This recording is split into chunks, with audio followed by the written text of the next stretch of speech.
자, 오늘 수업에서는 이제 우리가 드디어 렉처 노트 5의 내용을 이제 설명하려고 할 텐데요. 지난 시간에 마지막으로 우리가 렉처 노트 그 4를 다루면서 왜 우리가 Natural Conjugate Prior를 생각해야 되는지 그런 사항들을 이제 살펴보고 Semi Conjugate Prior일 때는 어떻게 되는지에 대해서 간단히 언급하다가 우리가 멎었었는데요. 우리가 그 부분을 더 이어서 이제 설명해 보도록 하죠. 그 전에 오늘 공지한 대로 숙제가 나왔어요. 숙제를 간단히 살펴보도록 하죠. 자, 여러분들 숙제 보이죠? 네. 그 숙제는 기본적으로 오늘 오후 5시부터 이제 블랙보드에서 다운로드 받을 수 있을 거예요. 예. 그리고 숙제 듀는 여기 나와 있듯이 이제 12월 7일 화요일 오후 3시 30분까지 이전에 우리가 숙제 1번 한 거와 마찬가지로 블랙보드에 제출을 하면 돼요. 자, 그런데 여기서 한 번 더 이제 언급하려고 하는 사항이 뭐냐면 여러분들 그 숙제 1번 그 이제 채점한 결과를 오늘 오후 5시부터 블랙보드에서 이제 확인할 수 있어요. 홈워크 1, 그레이디드 홈워크 1이 이 점수를 5시부터 오늘 블랙보드에서 여러분들 확인해요. 오늘. 그런데 이 그 숙제 채점함에 있어서 지난번에도 얘기했듯이 중간고사에서도 마찬가지로 그 여러분들 그 어떤 그 숙제 제출하는 방식이 통일되지 않고 기본적으로는 다큐먼트 형식으로 제출해야 되거든요. 그러니까 PDF 형식으로 깔끔하게 잘 해서 제출하라는 뜻이고, 예를 들어서 R 마크다운을 그대로 제출하라던가 아니면 소스 코드를 그대로 제출해가지고 그걸 모두 다 다큐먼트 안에 포함시키라는 뜻이 아니에요. 그러니까 숙제에 최종적으로 제출하는 다큐먼트 형식은 깔끔한 형태로 PDF 형태로 만들어져야 될 거고, 예를 들어서 여러분들 R 마크다운을 사용한다 그러면 적어도 레이텍이라는 그런 특별한 이 PDF를 만드는 프로그램이 설치되어 있으면 굉장히 깔끔하게 PDF로 되어 있지만, 그렇지 않다면 R 마크다운에서 적어도 워드 파일 같은 걸로 만들어낼 수 있어요. 그런 다음에 출력할 때 PDF로 출력해서 제출하도록 하고, 기본적으로 그 다큐먼트에는 이제 어떻게 했는지에 대한 것이 필요하겠지만 소스 코드는 따로 제출하란 뜻이에요. 그래서 전체 파일을 zip 파일 형태로 올리거나 그렇게 하란 얘기예요. 다큐먼트는 항상 PDF로 깔끔한 형태로 제출해야 된다라는 거예요. 예를 들어서 그냥 대충 막 캡처한 그림들을 제출하거나 그렇게 제출할 때는 숙제 1번에서는 어떤 그런 형식을 그렇게 그거에 대해서는 그렇게 크게 구애받지 않고 이제 채점을 하려고 했었으나, 그게 아무래도 우리가 이 코드나 소스 코드나 이제 설명들이 들어있기 때문에 레이텍으로 할 필요 없어요. 그 증명 같은 거는 그러면 그거는 써가지고 그거 스캔해서 PDF로 만들면 되지 않아요? 굳이? 예. 그리고 그래서 굳이 레이텍 사용하는 사람은 아주 드물걸요. 예. 그래서 꼭 레이텍으로 하라는 뜻이 아니라 워드로도 수식을 쓸 수 있잖아요. 예. 그렇게 해서 수식이나 증명은 레이텍으로 할 필요는 없어. 레이텍 있는 사람이 몇 된다고. 최현욱 학생 같은 사람이 이제 레이텍은 잘 알겠죠. 예. 그렇죠. 깔끔하게 쓴 R 마크다운으로 만들되, 그렇죠. 예. 그런데 그걸 최종적으로 만들 때 워드 파일로 생성할 수 있어요. 예. 워드 파일로 생성한 다음에 그걸 PDF로 그냥 출력하면 되죠. 레이텍이 만약 컴퓨터에 설치되어 있다면 몰라도 최현 학생은 설치되어 있겠죠. 근데 다른 학생들은 설치 안 했을 수도 있잖아요. 그냥 워드 파일로 만든 다음에 그걸 PDF로 출력하란 얘기예요. 아무튼 그 형식을 좀 잘 맞추란 얘기예요. RMD 파일 그 자체를 제출하는 건 맞지만 그거 가지고 채점하기에는 번거롭잖아요. 그러니까 그걸 다 이제 잘 쓸 수 있는 리튼 다큐먼트로 만들어서 제출하라는 뜻이에요. 자, 그 다음에 이제 블랙보드에 제출하면 될 것이고, 자, 그게 이제 형식이에요. 숙제 2번 채점 하는 데 있어서는 그 형식적인 요건도 좀 확인할 거예요. 그래서, 물론 이제 우리가 일일이 여러분들이 그렇게 이제 막 서로 다른 스타일로 만들어 놓은 걸 채점을 다 할 수는 있지만, 이제 그게 어떤 이 다큐멘트를 만들어내는 그런 습관을 들이는데 도움이 될 거라고 생각하기 때문에, 이 어떤 형식을 잘 맞추지 않는 경우에는, 이제 그거에 대한 부분적인 감점이나 또는 채점을 못하게 되는 경우도 있다라는 걸 염두에 두고 잘 제출하도록 해요. 자, 어쨌거나 이제 그거는 형식이었고, 자, 구체적으로 이제 숙제는 크게 네 문제인데, 자, 첫 번째 문제는 여기 보다시피 그 책에 있는 그 내용들을 바탕으로 한 숙제예요. 그래서 13장 엑서사이즈 모여져 있잖아요. 우리 그 책에 있는 그 네 문제가 돼요. 4.7, 5.1, 5.3, 6.2. 자, 문제를 잠깐만 살펴보면, 4.7번은 요거예요. 믹스처에 관한 문제예요. 4.7번은 믹스처 노말인데 y가 이와 같이 이렇게 세 개의 컴포넌트를 가지고 있는 노말 분포를 따르고 있고, 그리고 그에 대응하는 이제 웨이트가 0.31, 0.46, 0.23의 형태로 이제 표현되어 있는 단순한 노말이 아니라 세 개의 노말 PDF를 섞어놓은, 그러니까 이건 노말 분포가 아니에요. 웨이티드 에버리지로 되는 믹스처 형태로 표현되기 때문에 이건 노말은 아니고, 자, 그럴 때 이제 각각에 대한 사전 분포가 주어져 있을 때 이제 이 문제가 구체적으로는 그 posterior predictive distribution을 구하는 문제가 되는데, 실제로 우리가 여기서 95% confidence interval까지 구해서 HPD를 구할 수 있지만, 여기서는 A번과 B번만 해보란 얘기예요. 기본적으로 posterior predictive distribution에서 샘플링을 하는 그런 과정이 되기 때문에 여러분들 그대로 잘 따라서 A번과 B번을 해보란 얘기예요. 역시 B번에서 confidence interval 만들 때 quantile based confidence interval을 만들라는 거예요. 그러니까 그 posterior predictive에서 Y를 샘플하면 그에 대응하는 95% confidence interval을 만들 수 있을 거예요. 자, 그 다음에 뭐 그 대응하기 때문에 이 HPD라는 건 얘기했었잖아요. highest posterior density region이라 그래서 실제로 우리가 만드는 것은 퀀타일에 기반한 confidence 경우에 대응하는 confidence interval을 만들 수 있는데요. 그런데 이 경우에 C번 생략하고 A번과 B번만 하는 게 첫 번째 숙제예요. 알겠죠? 자, 두 번째는 5장 챕터 5에서 두 문제가 있어요. 이제 되겠죠? 그리고 나머지 6장에 있는 문제인데 그 문제를 다시 가보면 챕터 5.1로 가보면 챕터 5.1 실제 데이터를 받을 수 있고, 그리고 나서 이제 conjugate distribution을 노멀 상황을 그대로 적용하면서 이제 그에 대응하는 그 데이터에 대해서 이제 요 계산해 보는 거예요. 그 다음에 5.3번 가보면 5.3번은 세타 1이 어떤 것인지 좀 알려줄 수 있나요? 4.7번 4.7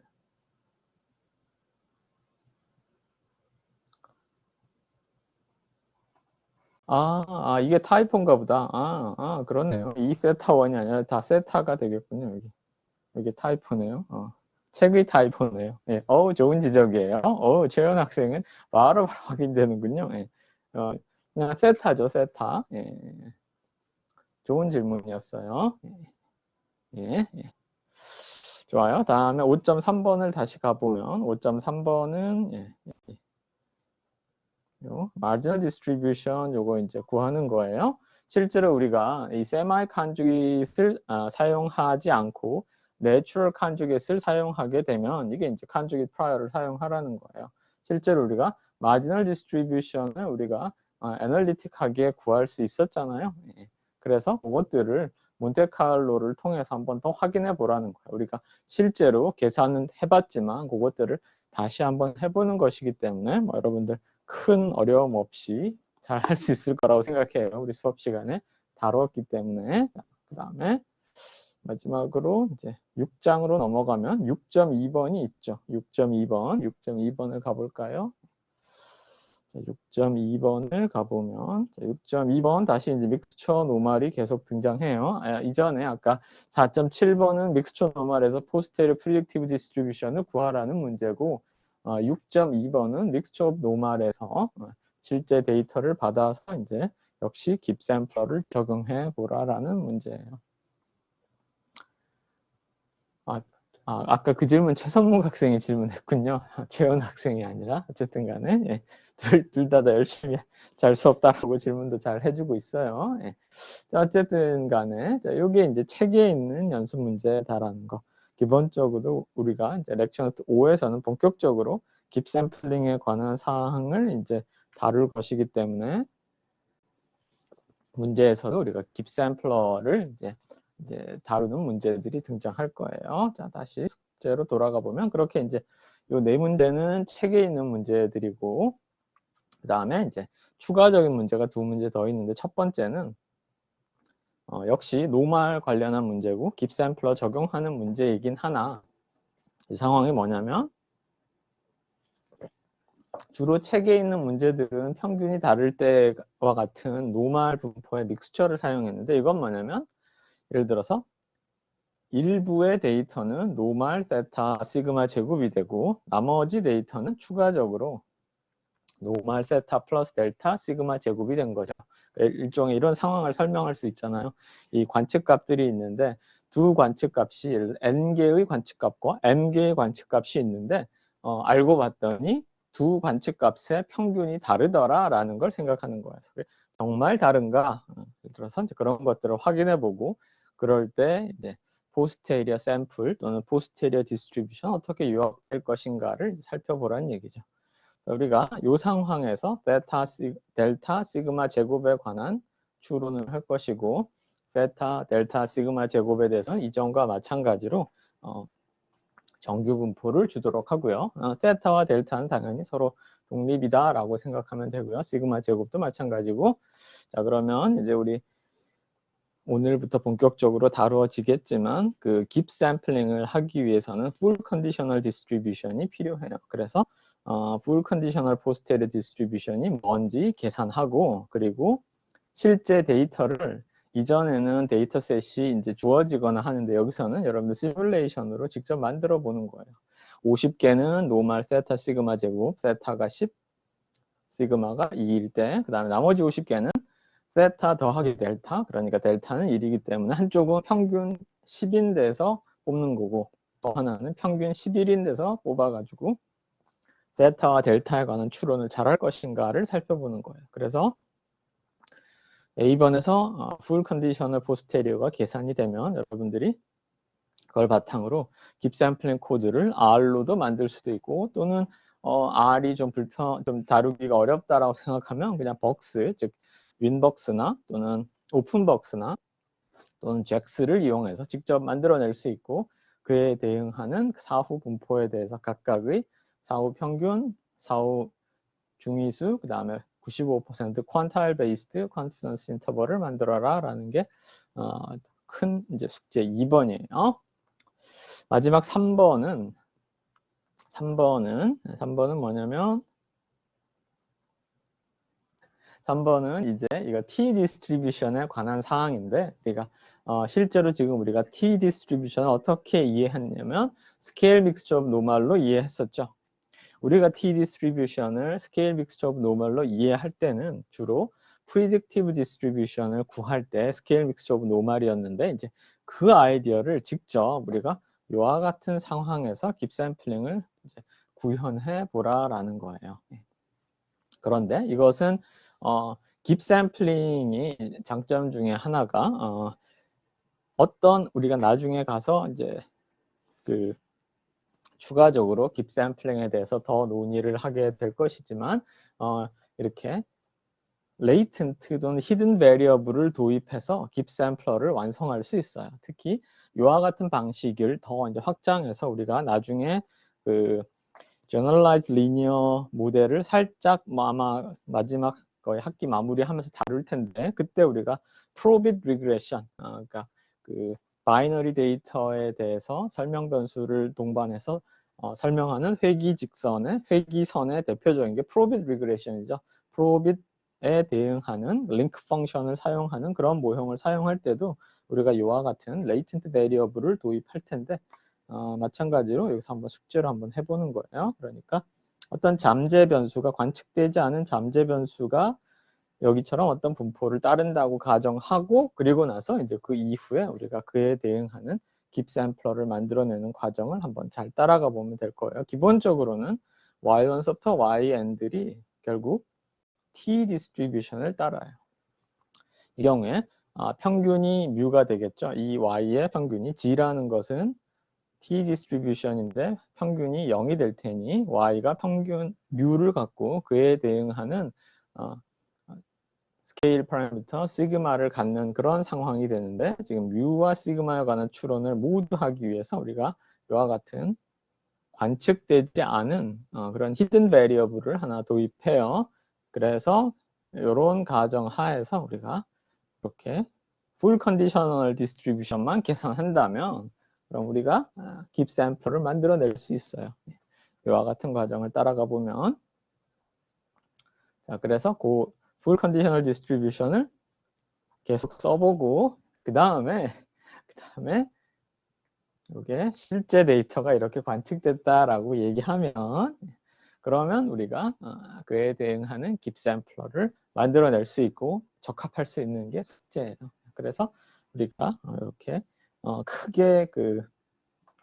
크게 이제 100점이 되는 숙제 2번에 그 문제가 나와 있고 그걸 그냥 하면 돼요. 그게 이제 기본적으로 숙제 2번의 문제가 될 거예요. 자 그리고 지난번에도 얘기했듯이 혹시라도 그 미니 프로젝트를 하고 싶다 그러면 지금 이제 마지막에 가서 미니 프로젝트 하겠다고 그냥 하면 이제 받아들이진 않는다 그랬잖아요. 미리 얘기해야 된다고 했기 때문에 옵셔널 호목으로 미니 프로젝트에 관한 사항이 있어요. 기본적으로는 여러분들 중간고사 그 보너스 문제에서 여러분들 미니 프로젝트를 하겠다고 신청했던 사람들이 있기 때문에 그 학생들을 대상으로 보너스 20점을 받을 수 있는 그런 문제가 있어요. 그래서 기본적으로는 어떻게 진행되고 있는지를 프로그레스 리포트를 써봐라 라는 거예요. 프로그레스 리포트 쓰는 게 어렵다 그러면은 뭐 따로 분량은 정하진 않을 테니 리포트를 써도 되고 아니면 지난번처럼 중간고사처럼 슬라이드를 만들어서 녹화 영상을 이제 제출하면 돼요. 그러니까 기본적으로 지금 이 어떻게 진행되는가를 확인해야죠. 여러분들 미니 프로젝트를 계속 아무것도 하지 않고 있다가 마지막 기말에 가서 탁 하려고 하면 탁 되는 게 프로젝트가 아니잖아요. 조금씩 계속 해봐야 돼요. 그래서 우리가 예를 들어 숙제 1번에서 그런 것들을 한번 고민했고 중간고사에 가서 정말 이제 구체적으로 이런 걸 하겠다라고 계획을 세웠기 때문에 여러분들이 아마 중간고사 이후에는 잊고 있었을 수도 있으나 진행이 되고 있을 거라고 가정해서 프로그레스 리포트를 써보라는 얘기예요. 그래서 여기 뭐 여러 가지 아이템들이 들어있는데 그냥 자기가 할 수 있는 만큼 내가 얼마만큼 진행했고 어떻게 더 하겠다를 설명하면 돼요. 그래서 기본적으로는 이렇게 스코프 앤 퍼포스라고요. 내가 얼마만큼 할 것이고 내 미니 프로젝트를 하는 목적이 있을 거 아니에요. 물론 여러분들이 그 단순히 점수를 따기 위한 목적이 아니라 이제 이 베이지안 수업에서 배웠던 방법론을 적용해 보는 것이 목적이지만 그것보다 좀 더 한 차원 높은 목적이 있을 거라고요. 뭔가 예를 들어서 그때 아마도 김미성 학생인가요? 김미성 학생이 나루호 우주선 발사한 걸 이제 바탕으로 해서 이 발사 성공률에 관한 모형을 한다고 했어요. 뭐 그럴 때는 뭔가 좀 의미 있는 뭐 purpose 같은 게 있긴 하겠죠. 그래서 뭐 어떤 학생들은 또 이제 그냥 다른 관심이 있을 수도 있고, 어떤 학생은 그때 아마 그 뭐죠? 그 환경오염 미세먼지에 관해서 멀티플 체인지 포인트에 관한 것도 해본다고 했었기 때문에 어떤 뭔가 자기가 그 실제 자료 분석에 있어서 관심을, 그게 아마 이두영 학생인가 그랬을 텐데, 어떤 그런 어떤 관심을 갖고 있는 그런 방향이 분명히 있을 거라고요. 그래서 그렇기 때문에 그런 걸 해보고, 예를 들어서 내가 어떤 걸 참고했다 그러면 그 리터러처 리뷰, 사실 이건 중간고사 때 이미 들어가 있지만 그런 것들을 한 번 더 살펴보고, 그리고 결정적으로 얼마나 진행됐는지를 좀 설명해 보란 얘기예요. 그리고 내가 하다 보니 어떤 어려움이 있더라, 이런 거. 물론 아무것도 하지 않았으면 하는 수 없고, 그럼 앞으로 남아있는 그 remaining work이 어떻게 되느냐, 어느 정도 뭘 더 할 것이고, 내가 기대하는 바는 이런 것이다, 이렇게 좀 써보란 얘기예요. 그래서 마지막으로 이제 이 아이템을 다 담을 수는 없겠지만 이제 이런 것들을 감안해서 좀 써보란 얘기예요. 그리고 밑에 있잖아요. Avoid being overly optimistic, pessimistic, 와, apologetic이잖아요. 그죠? 너무 나는 뭐 말도 안 되는 이런 것을 낙관적으로 이런 걸 이런 엄청난 계획을 하겠다 이렇게 쓰지도 말고, 내가 별로 한 게 없어서 뭐 죄송합니다, 네, 할 게 없습니다, 이런 것도 쓰지는 말란 얘기예요. 할 수 있는 것들을 좀 써보란 얘기예요. 그리고 얘기하지만 중간고사 때 미니 프로젝트 하겠다고 아직 신청하지 않은 사람들도 요걸 할 수 있어요. 그러면 뭐 프로그레스는 없을 테니 그 대신 나는 뭐 어떤 걸 하겠다, 뭐 적어도 프로그레스는 못 쓰다 하더라도 여기 요런 아이템들은, 요건 안 되는군요. 요런 것들은 쓸 수 있잖아요. 내가 어떤 걸 하고 있고 내 목적이 뭐고, 만약 하려고 하는 사람들이, 자 이번에 미니 프로젝트를 하겠다라고 하는 사람들은 이 4번을 추가적으로 더 하면 여러분들 보너스 20점을 나중에 최종적으로 미니 프로젝트 제출하고 나면 받을 거라고요. 미니 프로젝트를 최종적으로 안 하면 이 보너스 점수들은 받지는 않는 거라고요. 여러분들 관심 있으면 한번 해보도록 해요. 이게 기본적으로 숙제 2번에 관한 사항이에요. 그래서 숙제 2번은 크게 세 파트로 구성되어 있고, 그래서 첫 번째 파트는 책에 있는 연습 문제, 두 번째 파트와 세 번째 파트는 하나는 이제 노말에서 평균이 서로 다를 때 관측, 예를 들어서 전체 n 플러스 m개의 관측값이 일부는 노말 평균 세타, 나머지 일부는 세타 플러스 델타일 때, 그럴 때 이제 깁 샘플러 적용하는 거. 3번은 그것보다 하나 더 이제 나아가서 t 디스트리뷰션일 때 그 latent variable 또는 hidden variable을 도입해서 생각하는 깁 샘플러. 이게 이제 우리가 이제 진행할 사항이 된다라는 거죠. 4번 숙제는 옵셔널이 되고요. 자, 숙제는 오늘 오후 5시부터 다운로드 받을 수 있고, 숙제 듀는 12월 7일 화요일이 돼요. 자, 숙제에 관해서 질문이 있나요?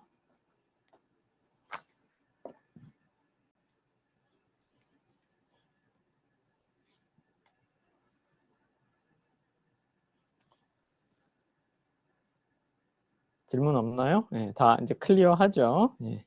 자, 이제 숙제에 관한 질문이 없으면, 그러면 다시 시계열 자료도 베이지안으로 그럼요. 뭐 다룰 수 없는 게 어디 있어요. 베이지안으로 다 다루죠. 예. 얘기했잖아요. 베이지안 방법론이라는 것이 우리가 모든 통계학 방법론보다 훨씬 더 위에 있는 거라고요. 베이지안 시계열이 있고 프리퀀티스 시계열이 있고 모든 거에 다 이게 베이지안은 관점이잖아요. 그러니까 시계열 자료도 베이지안으로 다룰 수 있냐라고 질문하는 순간 힘이 빠지는 거죠. 지금까지 수업에서 뭘 들었나요?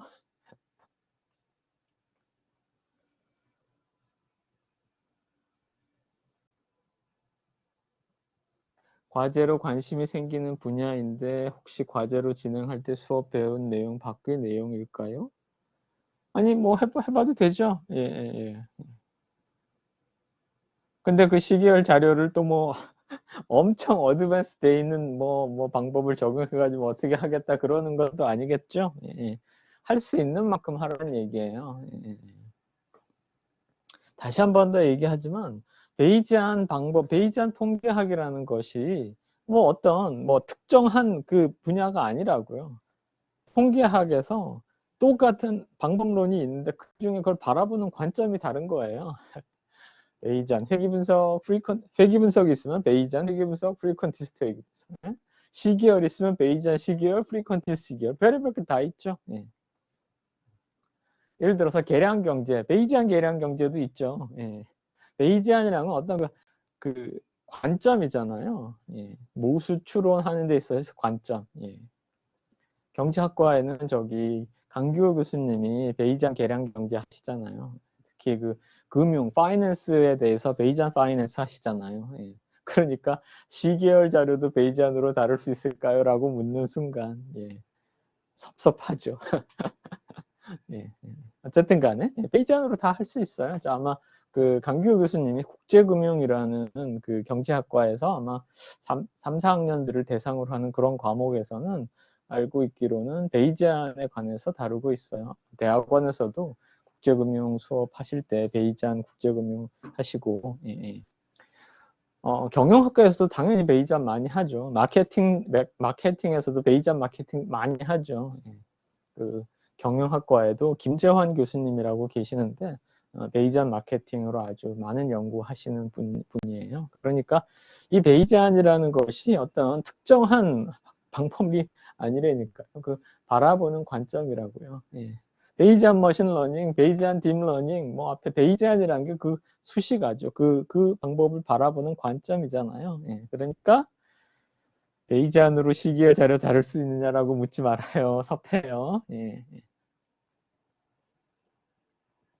됐죠? 네.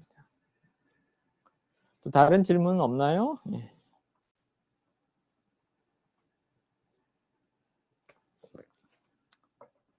다만 우리 수업 시간에 배웠던 내용을 가지고 타임 시리즈 자료까지 다 잘 다룰 수 있느냐라는 문제는 좀 더 생각해 봐야 되지만 기본적인 타임 시리즈 자료는 그대로 자료들이 디펜드 된다라는 것밖에 없기 때문에 우리의 방법론은 일단 그대로 적용할 수 있겠죠. 심지어 AR 모형 같은 오토 리그레시브 모형 같은 경우도 리그레션에서 우리는 리그레션 Y는 알파 플러스 베타 X인데 AR은 오토 리그레시브잖아요. 그러니까 똑같이 라이클도 쓰고 프라이어를 쓰면 적합하는 방식은 다 똑같겠죠. 그러니까 일단 그 원리는 다 통한다 이거예요. 그러니까 우리 수업에서 배운 내용을 바탕으로 시계열 자료를 분석할 수 있을까요? 라고 질문하면 몰라도 시계열 자료도 베이지안으로 다룰 수 있을까요? 라고 질문하면 섭한 질문이 되는 거죠. 자, 알겠죠? 자, 그럼 이제 다 됐어요. 네. 그러면 우리 이제 다시 우리 수업 내용으로 돌아오도록 하죠.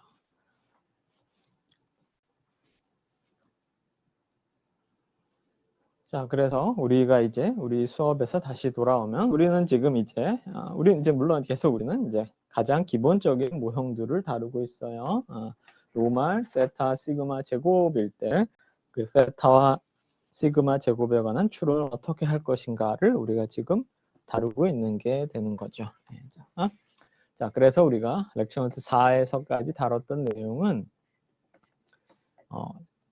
conjugate prior를 다루고 있었죠. 내추럴한 conjugate prior. 그 이유 중에 하나는 그에 대응하는 결합사후 분포, 더 나아가서 결합사후 분포를 둘 중에 하나의 조건부 분포와 다른 하나의 주변 분포의 곱으로 표현해서 각각에 대해서 명시적인 closed form으로 형태를 알기 때문에 우리가 추론 가능할 수 있었던 것인데 실제로 내추럴 conjugate prior를 사용하는 것은 어떤 그 사후 분포를 명시적인 형태로 얻어낼 수 있다라는 점을 제외하고는 그렇게 뭐 바람직한 그렇게 이제 베이지안 순수한 베이지안 관점에서 그렇게 이제 활용할 만한 프라이어는 아니다라는 거죠.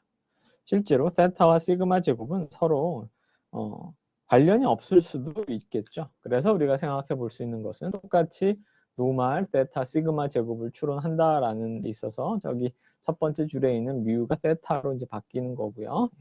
자, 그래서 노말 세타 시그마 제곱이에요. 모수는 세타와 시그마 제곱이 되는 거죠. 평균 세타 분산 시그마 제곱을 따를 때 자연스럽게 세타와 시그마 제곱은 서로 관련이 없다라고 생각하고 세타와 시그마 제곱이 인디펜던트하다라고 가정하는 것이 좀 더 합리적인 가정이 있을 수 있겠죠. 물론 어떤 경우에는 세타와 시그마 제곱이 디펜드하는 경우가 있죠. 예를 들어 대표적으로 포화성 모형을 생각하면 포화성은 평균이 람다고 분산도 람다잖아요. 그러니까 당연히 평균과 분산이 같게 되는 그런 이제 디펜던스가 있지만 기본적으로 노말에서는 세타와 시그마 제곱이 꼭 관련이 있다라고 얘기할 수 없기 때문에 따로따로 주는 프라이어를 생각하는 게 좋겠죠. 인디펜던트한 거죠. 자, 그래서 세타에 관한 프라이어를 노말, 뮤제로, 타우제로 제곱을 주는 거죠. 그러니까 기본 시그마 제곱으로 이전에 세마이 칸주기이실 때는 타우 제로 제곱에 해당하는 텀을 우리가 k 제로분의 시그마 제곱으로 사용했는데 이제는 그냥 다른 타우 제로 제곱을 사용하는 거고 시그마 제곱은 이전과 마찬가지로 인버스 가마를 주는 거죠. 따라서 조인트 프라이어는 서로 독립인 거고 각각의 두 개의 프라이어의 곱으로 이제 표현되는 거고 그런 의미에서는 노멀 라이클리후드에 대해서는 컨주게이트 패밀리가 아니다라고 얘기했죠. 즉 만약 그것이 컨주게이트 패밀리라면 결국 그에 대응하는 사후 분포가 노말에 관한 조건부 사후 분포는 세타에 관한 조건부 사후 분포는 노말이 돼야 되고 시그마 제곱에 관한 것이 그대로 사후 분포도 인버스 가마가 돼야지 그게 컨주게이트잖아요. 그런데 그렇지 않다라는 거죠. 그리고 또한 프라이어에다가 서로 독립이다라고 줬으면 당연히 컨주게이트면 모든 형태가 그대로 유지돼야 되기 때문에 세타와 시그마 제곱이 인디펜던트 해야 되지만 살펴보면 시그마 제곱과 세타가 결국 포스테리어 관점에서는 인디펜던트 하지 않게 되고 더 중요한 문제는 시그마 제곱에 관한 사후 분포가 클로즈드 폼으로 나타나지 않는다라는 거죠. 그러니까 이제 우리가 이전과 같이 결합 사후 분포를 하나의 조건부 분포, 하나의 마지널 분포로 언제나 분리는 할 수 있으나 시그마 제곱의 마지널 분포가 더 이상 우리가 알고 있는 그런 분포가 아니기 때문에 이제 사후 추론에 있어서 문제가 생긴다라는 거죠.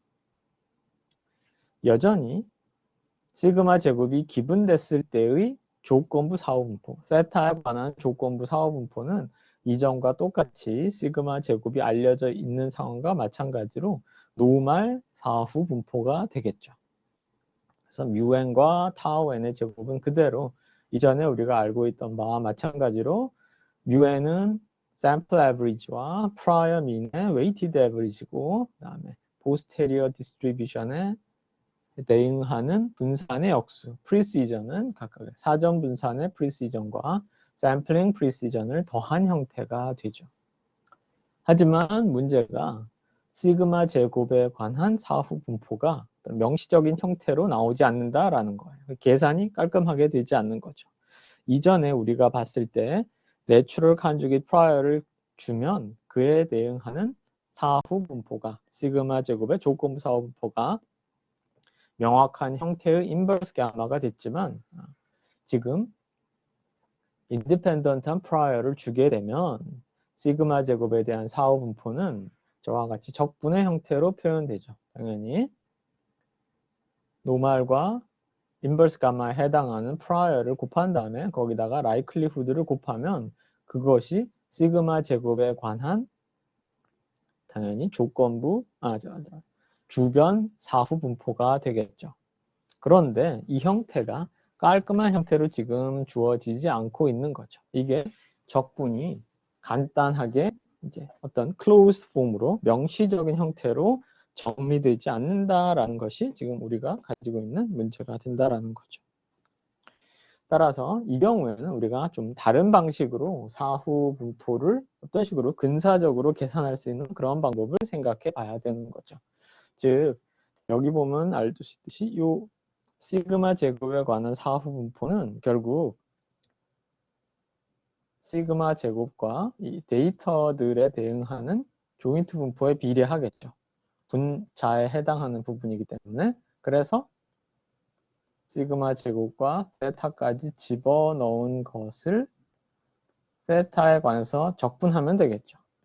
그래서 여기 조인트에 해당하는 것이 prior와 likelihood를 곱한 형태고 세타에 관한 적분인데 이 적분이 깔끔한 형태로 closed form으로 나오지 않는다는 것이 문제예요. 그래서 그럼 이제 다른 방식을 우리가 생각해 봐야 되기 때문에 그 다른 방식 중에 하나는 결국 우리가 grid approximation을 이제 사용해 봐야 되는 거죠. grid approximation을 사용하려고 봤더니 이것이 이렇게 적분 형태로 표현되면 이 grid approximation을 여러 번 해야 돼요. 첫 번째는 우리의 목적은 시그마 제곱에 관한 grid approximation을 할 것이기 때문에 시그마 제곱에 관한 함수만 표현해야 되는데 지금 세타가 껴들어가 있고 세타에 관한 적분이 되기 때문에 grid approximation을 여러 번 해야 되는 그런 문제가 있죠. 그래서 그러면 grid approximation을 활용하기 위해서 다른 식으로 표현해 보는 거죠. 자, 그래서 즉 시그마 제곱의 주변부 사후 분포는 다시 써보면 이렇게 쓸 수 있어요. 세타와 시그마 제곱의 결합 사후 분포를 세타의 조건부 사후 분포로 나눈 형태가 되겠죠. 역시 그대로 이 조건부 디스트리뷰션에 또는 조건부 probability, 베이즈 정리에 대응하는 conditional probability를 정의 그대로 쓰면 우리가 이렇게 표현할 수 있고 그것은 normalized constant를 생각하지 않는다면 이렇게 표현될 수 있겠죠.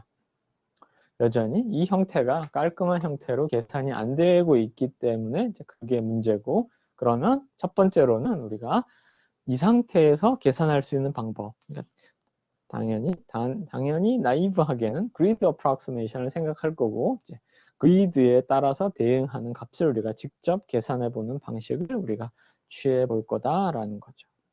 그게 아니면 몬테칼로 approximation을 해야 되는데 이 경우에 시그마 제곱에 관한 마지널 포스테리어가 명시적인 형태가 안 나오기 때문에 몬테칼로 approximation이 어렵겠죠. 따라서 우리가 이런 경우에 생각할 수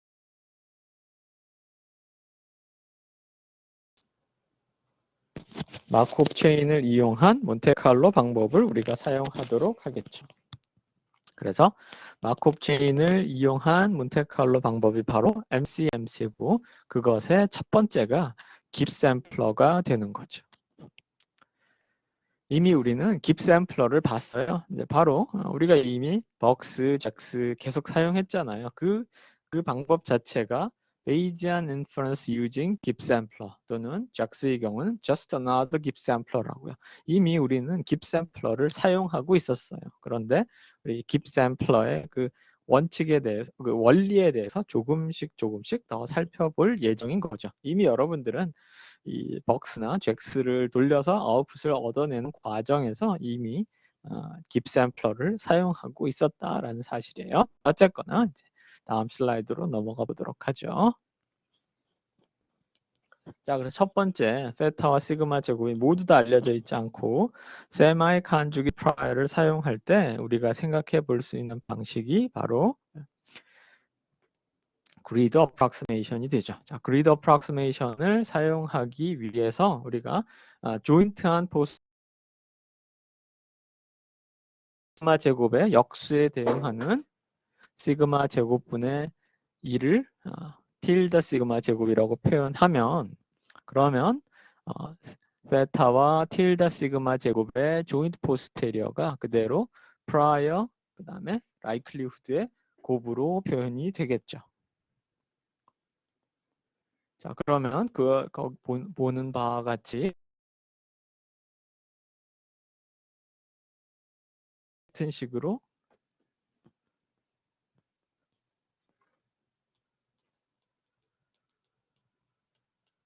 자, 잘 들리나요, 지금?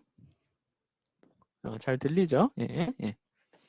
아, 그래요? 자꾸 끊겨요? 왜 그러지? 지금은 잘 들리죠? 계속? 예, 예, 예. 그래요? 이거 왜 그러지? 잠깐만요. 또 확인해 볼게요. 또 건전지 문제인가? 예.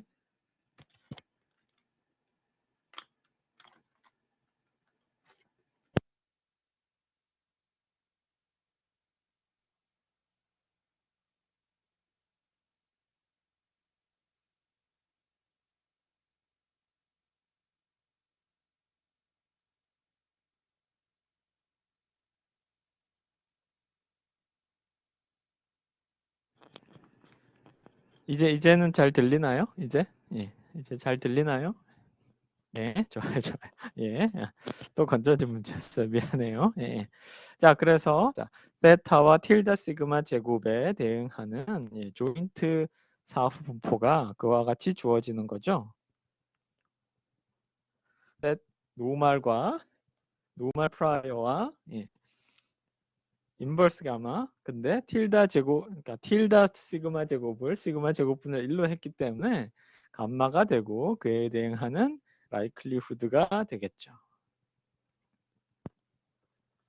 자, 그래서 이제 우리가 discrete approximation을 생각할 것이기 때문에 지금 우리가 이미 이와 같은 discrete approximation을 어디서 봤냐면 이 natural conjugate trial에서도 이와 같은 discrete approximation을 봤었죠. 같은 방식의 discrete approximation인데 그때는 discrete approximation도 하고 몬테칼로 approximation을 자연스럽게 method of composition 또는 한쪽은 마지널 명시적인 마지널 포스테리어에서 뽑고 그리고 조건부 포스테리어에서 뽑았기 때문에 그대로 몬테칼로 어프락시메이션을 할 수 있었으나 지금은 그런 게 가능하지 않겠죠. 그래서 우리가 깁 샘플을 사용할 것이고 지금 이제 우리가 다음과 같이 조인트 포스테리어를 그리드 어프락시메이션으로 취급한다라는 사실은 뭐냐면 세타와 시그마 제곱이 둘 다 디스크리트 랜덤 베리어블이다 생각할 건데 세타와 틸다 시그마 제곱 또는 세타와 시그마 제곱이 2차원 상에서 정의된 디스크리트 랜덤 베리어블이죠. 그래서 우리가 세타와 틸다 시그마 제곱에 대응하는 그 쌍을 우리가 만들어 내겠죠. 그래서 우리가 기본적으로 discrete grid approximation인데 우리가 렉처 노트 4에서도 설명했듯이 이게 2차원상에서 discrete approximation을 한다라는 거죠. 여기 이렇게 주어진 이게 예를 들어서 이 영역이 D라는 영역이면 여기서 이렇게 그리드를 나눠서 여기 각각의 포인트 하나가 여기 이렇게 되는 거죠. 데타 K, 시그마, L의 제곱이 이렇게 쌍을 우리가 만들어낼 수 있죠. 그래서 그에 대응하는 각각의 joint posterior probability를 우리가 만들어낼 수 있고 이산적인 값으로 생각하기 때문에 그걸 이제 실제 probability로 만들어야 되기 때문에 이제 average를 취해서 sum으로 나눠주면 그에 대응하는 값이 1이 될 것이고 이제 결합 확률 질량 함수를 가지고 있기 때문에 joint posterior probability mass를 가지고 있기 때문에 다른 변수에 대해서 각각 더하면 그러면 각각의 주변 질량 함수를 우리가 구할 수 있는 거죠. 그래서 기본적으로 우리가 세타의 구간을 잘게 나누고 시그마 제곱 또는 틸다 시그마 제곱의 구간을 잘게 나눠서 거기에 대응하는 쌍에 대응해서 값을 취하게 되면 우리가 그것을 그리드 어프락시메이션을 통해서 사분포를 우리가 그릴 수 있겠죠.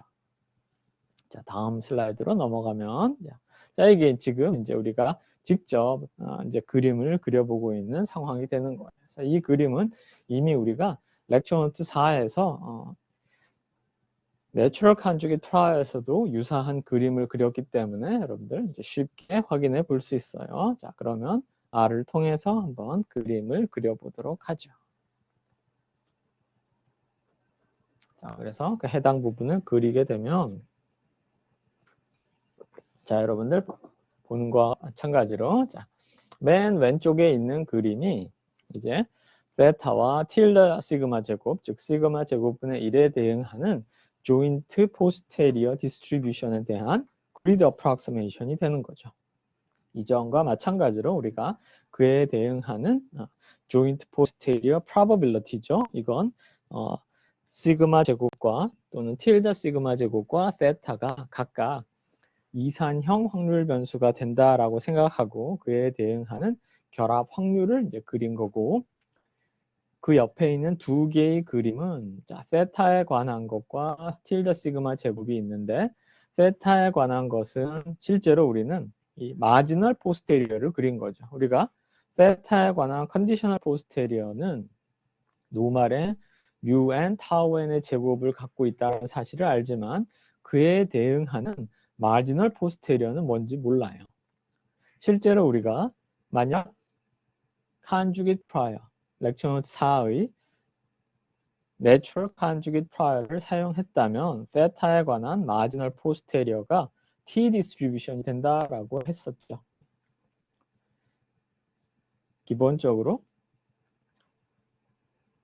노멀에 관한 스케일 믹스처는 스케일 믹싱 디스트리뷰션이 인버스 가마가 되면 언제나 그것이 t 디스트리뷰션이 된다라고 했기 때문에 내추럴 컨주게이트 프라이어를 사용하면 세타에 관한 마지널 포스테리어가 t 디스트리뷰션이 되지만 지금 우리가 다루고 있는 지금 보고 있는 가운데에 있는 세타에 관한 마지널 포스테리어는 t 디스트리뷰션이 아닌 거죠. 지금 우리가 사용하고 있는 것이 시그마 제곱이 인버스 가마를 사용하지만 그에 대응하는 포스테리어 우리가 계산할 때 시그마 제곱에 관한 마지널 포스테리어를 적분하는 과정에서 시그마 제곱에 대응하는 마지널 포스테리어가 맨 오른쪽에 보이는 것 같은 저와 같은 형태, 저것이 인버스 가마가 아니다라는 거죠. 또는 감마가 아니다라는 거죠.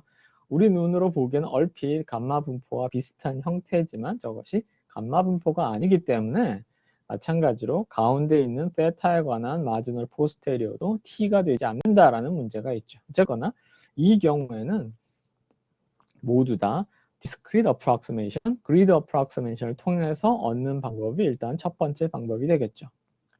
돌아가서 렉처 노트 4의 경우를 생각해 보면 그 경우에는 대응하는 마지널 포스테리어나 또는 대응하는 포스테리어들이 모두 다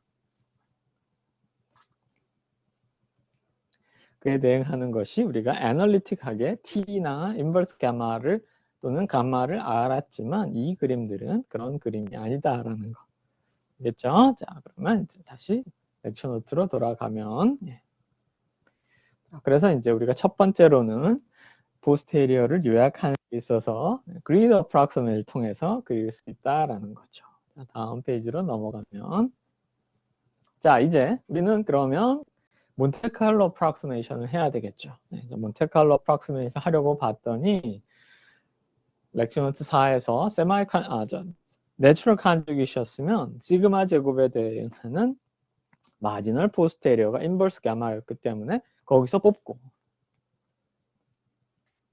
그리고 세타에 관한 컨디셔널 포스테리어가 노말이었기 때문에 그렇게 뽑으면 되는데 지금은 그 상황이 아니죠.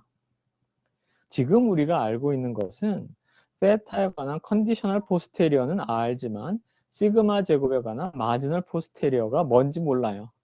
불행하게도. 그런데 우리가 알고 있는 건 뭐냐면 세타가 주어졌을 때의 컨디셔널 포스테리어는 인버스 가마다라는 걸 이제 알고 있죠.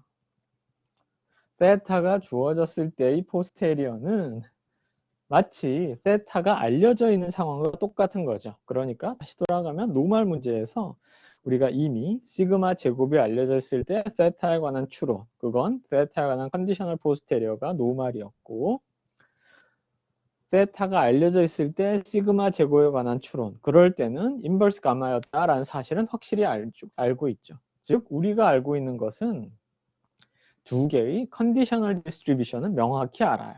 그런데 두 상황에서 모두 다 이 경우에는 세타에 관한 마지널 포스테리어나 시그마 제곱에 관한 마지널 포스테리어는 뭔지 모른다라는 거죠. 자, 이제 깁 샘플러는 뭐냐면 이와 같이 마지널 포스테리어는 모르지만 각각의 컨디셔널 포스테리어를 알 때 샘플링하는 방법이 깁 샘플러가 된다라는 거죠. 자, 그래서 기본적으로 깁 샘플링이라는 건 뭐냐면 첫 번째로 구성할 것은 뭐냐면 컨디셔널 포스테리어 디스트리뷰션을 만들어내는 거, 찾는 거예요. 그래서 이전에 우리 숙제 2번을 설명했을 때 계속 문제에서 full conditional posterio를 찾아라 라고 나오잖아요. 그래서 그게 우리가 full conditional posterio가 있어야지 우리가 그의 실제로 지금 우리가 다루는 문제에서는 그냥 컨디셔널 포스테리어나 풀 컨디셔널 포스테리어나 마찬가지인데 굳이 우리가 풀이라고 붙이는 이유는 자, 컨디셔널 포스테리어란 건 뭐냐면 세타에 관한 사후 분포인데 시그마 제곱이 주어졌을 때의 사후 분포이기 때문에 우리가 컨디셔널 포스테리어라고 얘기하고 시그마 제곱에 대한 포스테리어인데 세타가 주어졌기 때문에 포스테리어라고 얘기하는 거죠. 지금과 같이 알려져 있지 않은 모수가 두 개일 때는 그냥 컨디셔널 포스테리어나 풀 컨디셔널 포스테리어나 거의 비슷한 개념으로 사용하겠지만 모수가 많아지게 되면 우리의 관심 모수를 제외한 모든 나머지 모수들이 주어졌을 때 그리고 데이터가 주어졌을 때의 그 컨디셔널 포스테리어를 풀이란 말을 붙인다라는 거죠. 그러니까 관심 모수 그리고 제외한 모든 나머지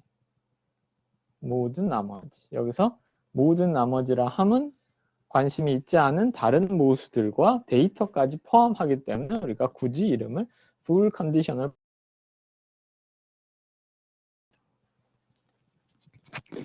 그냥 conditional posteriora고 얘기해도 되지만 우리가 full conditional posteriora고 얘기해도 된다라는 거죠. 그래서 이제 우리는 뭐냐면 원리 자체는 단순해요. 컨디셔널 포스테리어에서 그냥 표본을 뽑으면 되는 거예요. 그런데 단순히 막 뽑는 것이 아니라 서로 시퀀셜하게 뽑는 거예요. 축차적으로 뽑는 거예요.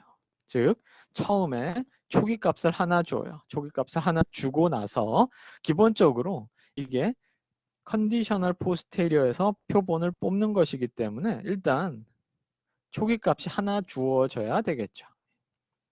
그래서 초기값을 하나 준 다음에 자, 이 경우에서는 세타에 관한 컨디셔널 포스테리어가 되기 때문에 시그마 제곱의 값이 하나 주어져야 되겠죠. 그래서 시그마 제곱을 하나 주어진 다음에 세타 1을 뽑는 거죠. 그러면 세타를 뽑는데 시그마 제곱 처음에 제로의 값을 이렇게 주고 하나 뽑는 거죠. 을 하나 뽑는데 세타에 좀 전에 뽑은 세타 1의 이 값을 시그마 제곱의 컨디셔널 포스테리어에 다시 집어넣는 거죠. 이렇게 뽑는 거죠. 그렇게 되면 하나를 뽑고 뽑은 걸 다시 또 집어넣고 또 뽑고 이렇게 서로 계속 반복적으로 축차적으로 시퀀셜하게 계속 뽑아 나가는 거죠. 이게 깁 샘플링의 원리가 되는 거죠. 지금 우리가 만들어내고 있는 것은 자 이렇게 이전 값에 계속 의존하면서 이제 우리가 반복적인 수행을 하는 거죠. 이게 뭐냐면 우리가 적어도 통계 계산 방법 시간에 배웠던 마콥 체인이죠. 마콥 체인이라고 하는 것은 그냥 확률 변수들의 쭉 이어놓은 모임인 거죠. 확률 변수 x0, x1, x2 이렇게 이어지는 확률 변수인데 질문이 저기 뭐죠? 마지널과 컨디셔널이 다르다는 것이 잘 혼란스러운데 직관적으로 마지널의 결과가 컨디셔널과 다른 것은 어떤 관점으로 봐야 되는? 마지널은 마지널이고 컨디셔널은 컨디셔널이죠. 뭐 직관적으로 마지널 분포와 컨디셔널 분포 y 기분 x는 x가 주어졌을 때의 y 컨디셔널 분포고 y 하나만 있으면 y의 마지널 분포죠. 마지널 분포와 컨디셔널 분포가 당연히 다르죠. 예. 확률론 입문에서 조건부 확률과 마지널 확률이 서로 다른 거와 마찬가지죠. probability A하고 probability A 기분 B가 A와 B가 서로 독립이 아니라면 서로 다르잖아요. 마지널하고 컨디셔널은 당연히 다르죠. 서로 독립이라면 마지널과 컨디셔널이 같고 겉으로 봤을 때 D에서 마지널을 구한 것이 진짜 분포 같은데 D에서 그리드 어프록시메이션 얘기하는 건가요? 아까 그 R 그림을 잠깐 R 그림 얘기하는 건가요? 이 그림 얘기하는 건가요? 예, 예, 예. 그런데 이게 진짜 맞다니까 이게 진짜 마지널 맞아요. 예, 예. 마지널이 맞다 그랬잖아요. 그래서 이 그리드 어프락시메이션을 통해서 구한 거잖아요. 예.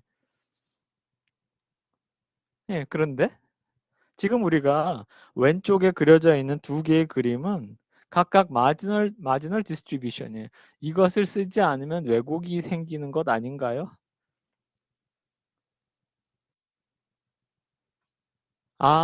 왜곡이 지금 아직 얘기가 다 안 끝났는데? 우리는 계속 풀 컨디셔널에서 뽑는다라고요. 예, 그런데 지금 설명을 하고 있었어요. 우리가 만들어내는 거는 마크업 체인을 만들어내는 거죠. 그래서 처음에 만들어 놓은 것은 우리가 원하는 조인트나 마지널에서 나온 랜덤 베리어블이 아니에요. 그걸 질문하려고 하는 건가요, 재현 학생이? 예. 당연히 왜곡이 생기죠. 그래서 풀 컨디셔널에서 랜덤 넘버를 뽑는 건 절대 조인트에서 랜덤 넘버를 뽑는 게 아니죠. 예. 그런데 우리가 만들어내고 있는 것은 계속 이전 값에 의존해서 계속 표본을 뽑고 있는 마크업 체인을 만들고 있어요. 마크업 체인의 원리에 의하면 이제 나오는 거죠. 이제 이걸 듣고 싶었던 거예요. 예, 자, 그래서 마크업 체인의 원리에 의하면 이제 통계 계산 방법에서도 얘기했듯이 마크업 체인이란 게 뭐냐면 반복적으로 마크업 체인을 계속 시행하다 보면 해당하는 마크업 체인의 transition probability, 즉 이동 확률 또는 전이 확률이 좋은 성질을 가지고 있으면 여러분들 그 통계 계산 방법 시간에 배웠잖아요. 매트릭스를 계속 반복적으로 계산하면 그 매트릭스의 모든 행이 모두 다 같은 값을 가지고 있는 그런 동일한 행으로 바뀌게 되죠. 그걸 우리가 뭐라고 얘기했냐면 스테이셔너리 디스트리뷰션이라고 얘기했죠. 정상 분포라고 얘기했어요. 따라서 우리가 만들어 놓은 마크업 체인이 좋은 성질을 가지고 있는 마크업 체인이라면 그걸 반복적으로 시행하면 어떤 분포로 수렴하게 돼요.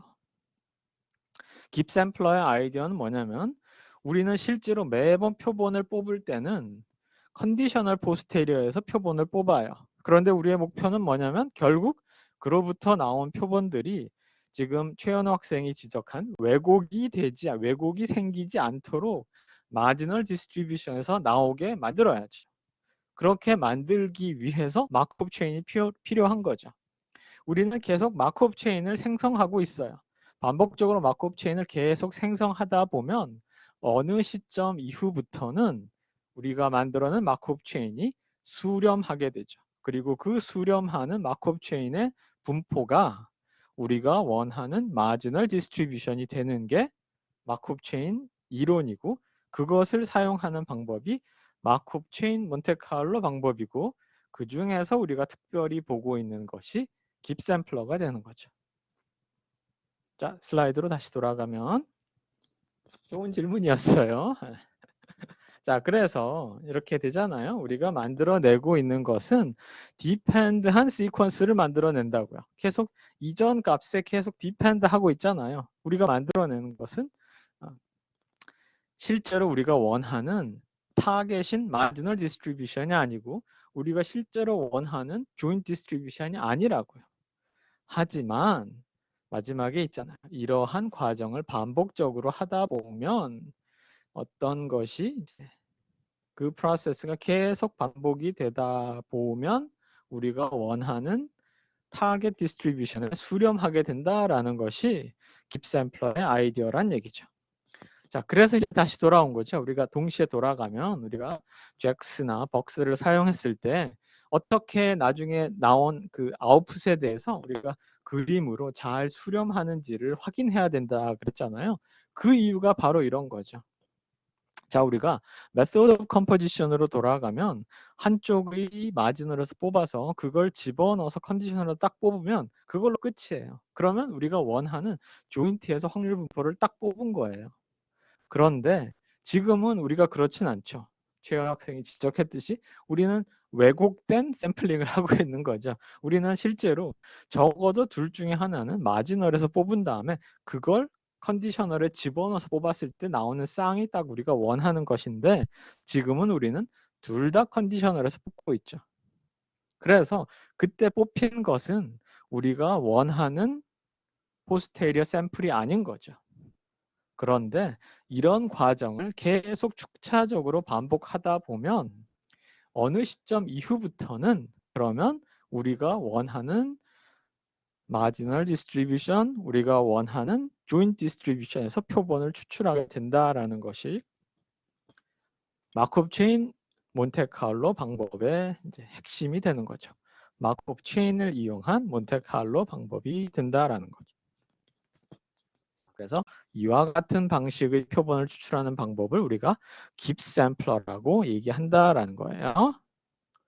다음 슬라이드를 넘어가 보면 여기 이제 코드가 바로 나오네요.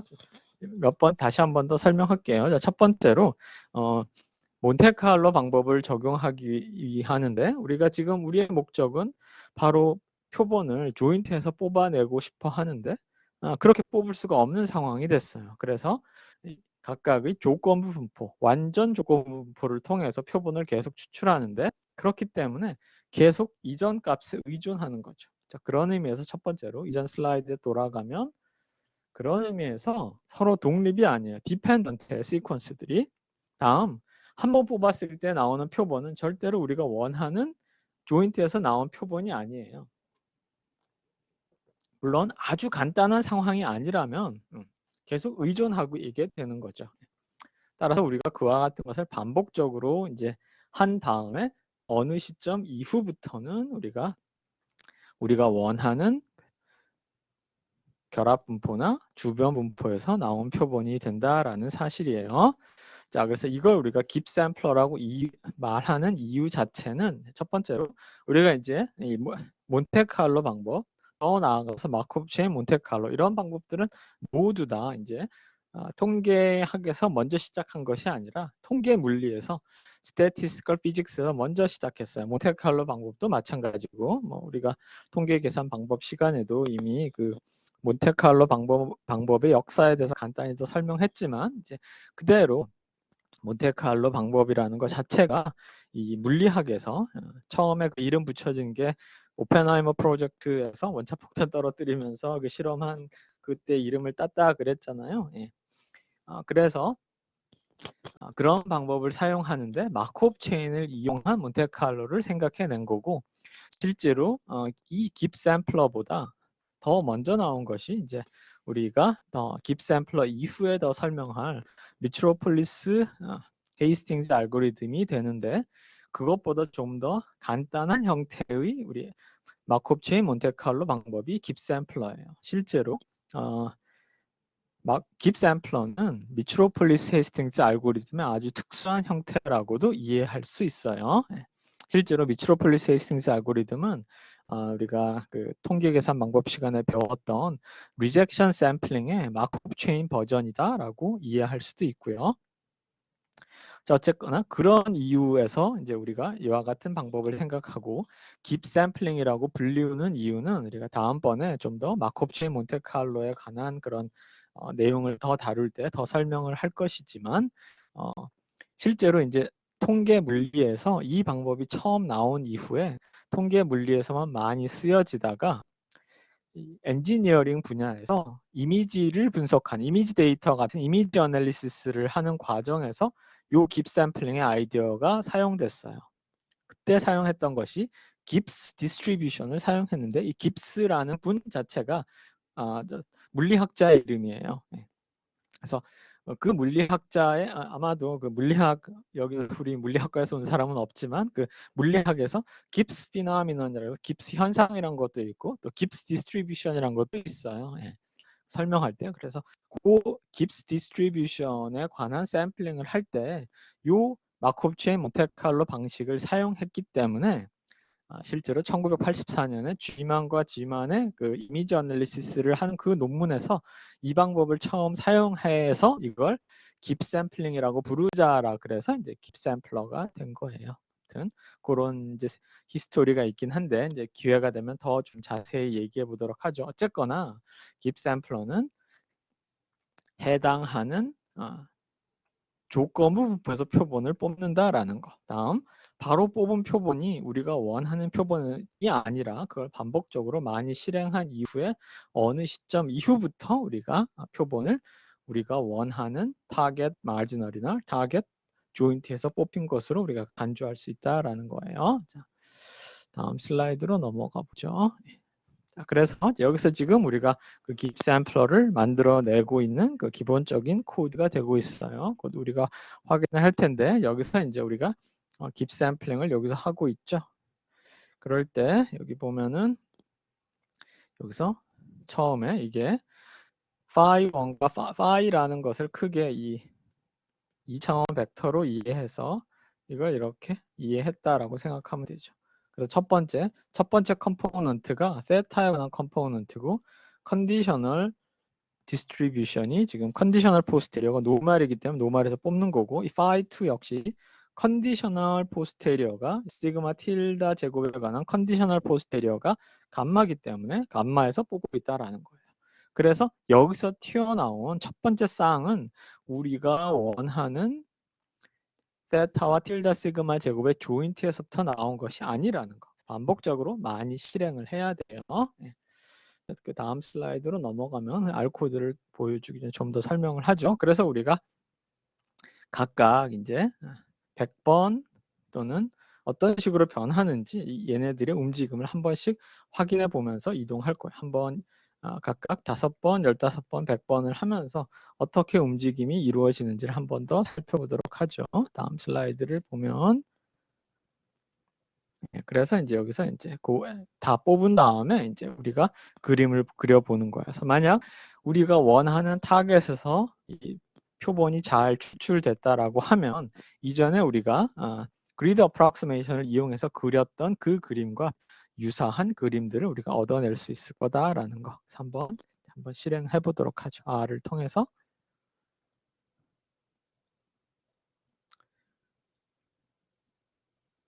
그래서 전체를 다 실행하면 자, 첫 번째 15번까지만 해보죠. 전부 다 하지 마. 그러면 이렇게 그림을 다 보였으니까요. 자, 한번 다 확인해서. 자, 보면 여기 보이죠?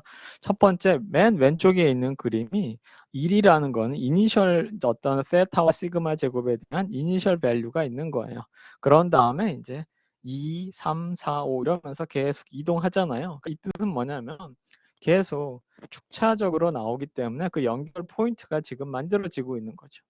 그래서 예를 들어서 100번, 1000번, 10,000번 반복하게 되면 점점 더 우리가 원하는 그런 결합 사후 분포에서 표본을 추출하게 된다라는 거죠. 그런 의미에서 처음에 나온 몇 번의 이런 값들은 1, 2, 3 여기 뭐 5번, 15번, 100번 이런 식으로 실행해 가는 거잖아요. 이런 값들이 처음에는 우리가 원하는 타겟에서 뽑힌 게 아닐 수 있다라는 거죠. 그런데 반복해서 많이 하게 되면 우리가 원하는 표본에서 원하는 결합 사후 분포에서 표본을 추출한 게 된다라는 거죠. 다시 R 코드를 다시 또 확인해 보면 그래서 그 다음을 더 실행해 보면 자, 그렇게 되면 자, 그러면 이게 이제 지금 우리가 그린 그림이에요. 지금 우리가 만들어내는 그 회색으로 보이는 맨 왼쪽에 보이는 회색으로 보이는 것이 이전에 우리가 그리드 어프록시메이션을 통해서 그렸던 그림인데 지금 우리가 생성하는 그 표본들을 거기다 이제 갖다 찍은 거죠. 그러니까 기본적으로 이 우리가 원하는 회색으로 보이는 조인트 포스테리아 바깥쪽에 있는 것들은 아마도 이 깁샘플러가 제대로 처음에 다 작동하지 않았기 때문에 원하지 않는 그런 표본들이 될 거고 점점 더 표본의 개수가 많아지면 많아질수록 표본들이 점점 더 가운데로 많이 몰리게 되겠죠. 그다음 동시에 오른쪽에 있는 두 개의 그림들은 이전에 우리가 그리드 어프록시메이션을 통해서 그렸던 그림과 굉장히 유사하다는 걸 확인할 수 있죠. 이것은 그리드 어프록시메이션을 통해서 그린 그림이 아니라 추출한 이 표본들, 세타와 시그마 제곱 틸다의 쌍들을 가지고 우리가 새롭게 그린 그에 대응하는 마지널 포스테리어가 된다라는 거죠. 즉 우리가 만들어낸 것은 실제로는 조건부 분포에서 표본을 뽑고 있지만 결국에는 우리가 원하는 타겟 디스트리뷰션으로 가깝게 되는 거죠. 그게 깁샘플러의 원리가 된다라는 거죠. 그래서 우리가 여기 대응하는 그림을 그려봤다라는 거, 그리고 그에 대응하는 쌍을 가지고 각각 퀀타일을 구하면 그러면 우리가 원하는 대응하는 마지널 포스테리어의 95% 컨피던스 인터벌도 만들 수 있다라는 거죠. 그렇지 않다라면 그리드 어프락시메이션만을 통해서는 이와 같은 타후 분포를 요약하는 요약 통계량을 우리가 제대로 만들어낼 수 없게 되겠죠. 그래서 우리가 깁 샘플러를 사용하고 있다라는 거예요. 그래서 깁 샘플러를 사용하는 것의 핵심은 결국 조건부 사후 분포를 유도할 수 있어야 되는 거죠. 그러니까 조건부 사후 분포가 뭔지 안다면 그 다음에 깁 샘플러를 만들어낼 수 있어요. 조건부 사후 분포가 뭔지 모른다면 우리가 깁 샘플러를 구성할 수는 없겠죠. 다만 지금 우리가 다루고 있는 경우는 조건부 사후 분포가 명시적으로 뭔지는 알고 있어요. 즉 세타와 시그마 제곱에 관한 세타에 관한 조건부 사후 분포는 노멀, 시그마 제곱에 관한 조건부 사후 분포는 인버스 가마다라는 사실은 정확히 알고 있어요. 그런데 많은 문제들을 다루다 보면 조건부 사후 분포가 명시적인 분포 형태로 나오지 않는 경우도 있어요. 그런 경우에도 우리가 조건부 사후 분포의 확률 밀도 함수의 형태만 안다면 해당하는 표본을 추출할 수 있죠. 조건부 사후 분포에서.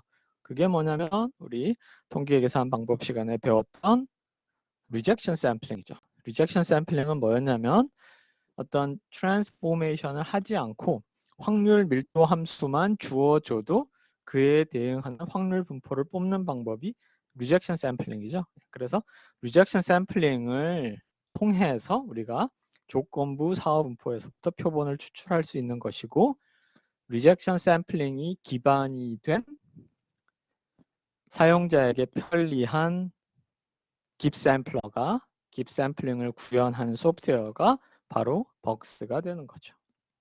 다음 슬라이드로 넘어가면 시간이 거의 다 됐기 때문에 우리가 다음 시간에 더 이어서 얘기하겠지만 그러니까 깁 샘플링을 우리가 할 것인데 얘기했지만 첫 번째로 우리 수업에서는 적어도 간단한 모형들에 대해서는 직접 풀 컨디셔널 디스트리뷰션을 계산할 수 있어야 되겠죠. 숙제에 있었던 것과 마찬가지로.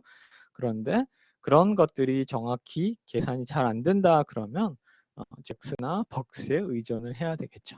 이미 여러분들은 잭스나 벅스를 사용했기 때문에 깁 샘플러를 이해하고 있어요. 우리가 깁 샘플러의 원리에 대해서 한 번 더 살펴본 것이고 여러 가지 다양한 예들을 통해서 깁 샘플러를 사용하는 방식을 우리가 좀 더 살펴볼 거다라는 거예요. 자, 오늘 수업은 여기서 마치도록 하고 얘기했듯이 숙제 2번이 5시부터 여러분들 블랙보드에서 확인할 수 있고 숙제 1번 채점한 사항도 블랙보드에서 확인할 수 있어요. 5시부터. 자, 오늘 수업은 여기에서 마치도록 하고 녹화는 여기